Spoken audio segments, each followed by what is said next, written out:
What's up, everybody? Hope you're having a great day. Welcome back to another episode of the Bourbon Board. I'm Jordan. And I'm Brian. And I'm super excited about this episode today because I think a lot of people in the bourbon world have really been looking forward to this release. And it's kind of slowly trickled its way around. Finally made it to Indiana. Picked up the Wild Turkey 8-year at Vic's. So we're right next door to Kentucky, but for some reason releases sometimes take a long time to get to us. So this has been out there. I know other people have talked about it, but we wanted to talk about it, and it's one I've really been looking forward to. When I saw this was coming out, this was the one bottle that I got to get. I love Wild Turkey. Maybe not as much as Jordan, but I do like Wild Turkey. I love 101.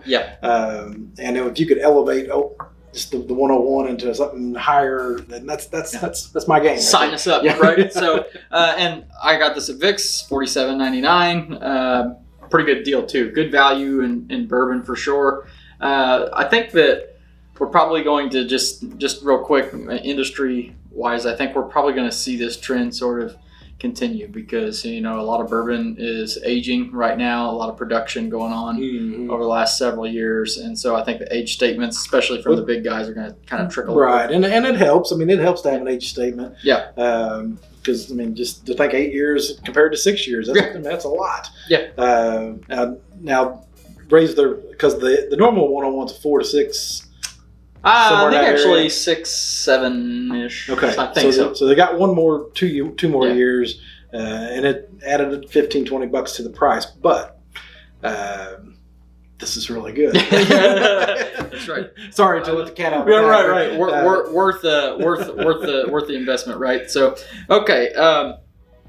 I think that this is probably going to go here down as as far as this first half of the year, probably the best value and just overall best bourbon, but I'm pretty biased because I really like Wild Turkey. So I have tasted this. Pretty good nose. It's a touch nutty. A little nutty, little kind of burns a little bit. A little earthy, but that good cinnamon note that I always like out of Wild Turkey. And it does have a little bit of the Wild Turkey funk that people talk about, but I like that. Me too. Not a whole lot of other elements on the nose, at least. You definitely can tell it's Wild Turkey.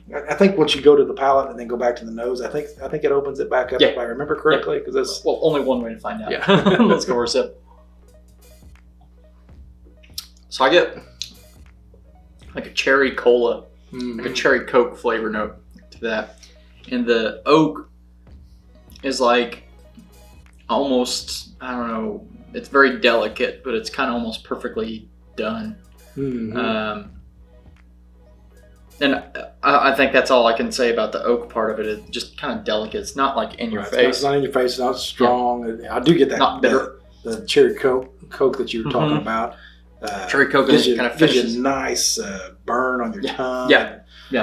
The mouth feels good. It stays up front, and then it is a little chalky, a little drying, but all in all, I think it's pretty solid.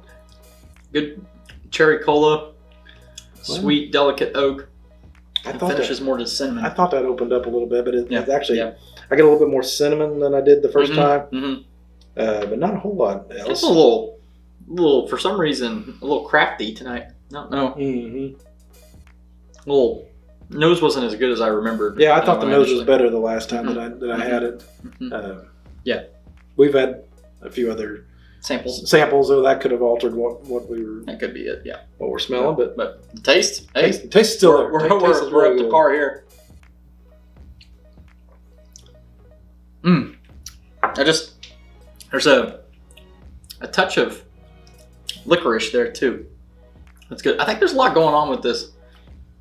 For being a $45-ish bottle, I think some places have even had it in the high 30s. Really? Wow. So it's like Kroger or whatever. But I think this is a pretty good value. Now, one question. So good. I love that. Now, one question that a lot of people have been asking: why would you buy this at this price if you could get rare breed for a little bit more?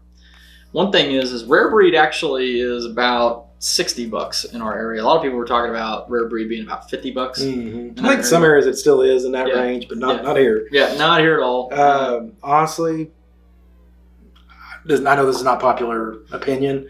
I would rather have Wild Turkey 101 than Rare Breed. Okay.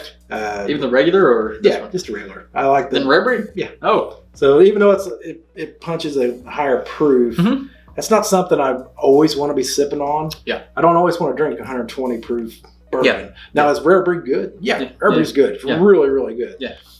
I bought one bottle of Rare Breed in 5 years, and that's the only. I still have it. So I'm still on the first bottle that I bought of it. So Rare Breed. I don't know how many rare. That's probably embarrassing. How many Rare Breeds? It's not 120 proof though. 116. Yeah, 116.8. Yeah. All right, might as well be 120. Yeah, close enough. Yeah, close enough. I think Rare Breed is probably one of the best values in bourbon, to be honest, just for what the flavor is and everything. It's probably one of my favorite bottles, but I tend to agree. You know, I like stuff that's more moderately proofed, and I think that why would you kind of box yourself up versus one or the other? Get both of them, because this is one that you'll enjoy just, you know, as a nice little. It's different. It doesn't burn you as much as not the Rare Breed. I think Rare Breed is well balanced at 116. Don't get me wrong. It's really good. But this is going to give you a whole other tasting element, something different, and it's pretty affordable.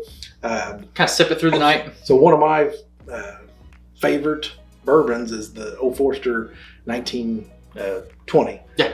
And I don't replace it very often because it costs $60 because it's $60. Right. And I'm more comfortable under 50. Yeah. When it was under 50, I replaced it a lot. Yeah. But since it went back, now it's closer to 60 in our market. Yeah. And I have a bottle, but I've left that little bit in there for the last year and a half. Oh man. But that's just my threshold. Yeah.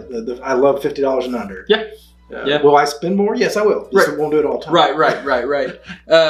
Yeah, Rare Breed. I always say that, you know, if you want to kind of introduce someone to higher proof bourbon, that's probably a good gateway, so to speak. But not that we don't want to throw a tangent here on Rare Breed, but yeah, I think that if I had to pick between the two, I would probably just grab both of them and claim that I'm sorry, it was a buy one get one free offer, and I've got both of them. I hope this is just another offering that's out there. Hopefully it doesn't replace your basic Wild Turkey 101, but you never know. Like I said, if sales are slowing down a little bit and they could age it a little bit longer and get a little bit more money out of it, that could be a staple. But if this is the bottom entry level, still, it's pretty damn good. I think the plan with this one is that this year it's going to be pretty limited. It's probably going to be a little bit harder to find. And I think this is going to be the same way with Old Fitz 7, which is supposed to due out sometime this summer. Right. This is not going to take place of the entry-level 101. That still has its place, and they're going to continue to produce it. And this is just going to be a mid-level offering that's going to, you know, kind of, I don't know what bottles it would compete with at that price range and that proof point. It's kind of not a whole lot in there. There may be a Makers. I'm drawing a blank, but it's almost a little bit of an oddity. You're right. Makers 46. That's still a little bit.